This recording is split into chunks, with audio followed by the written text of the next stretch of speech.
அழைத்து கரங்களை பிடித்து காலமெல்லாம் காத்து கொண்டீர், என்ன காலமெல்லாம் காத்து கொண்டீர்.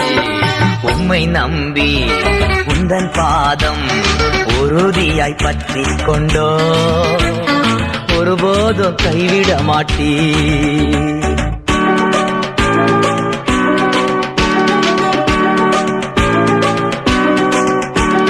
மகனாக மகளாக அப்பா என்றழைக்கும் உரிமையை எனக்கு தந்தீர், மகனாக மகளாக அப்பா என்றழைக்கும் உரிமையை எனக்கு தந்தீர், ஐயா உரிமையை எனக்கு தந்தீர். உம்மை நம்பி உந்தன் பாதம் உறுதியாய் பற்றி கொண்டோ, ஒருபோதும் கைவிட மாட்டீர்.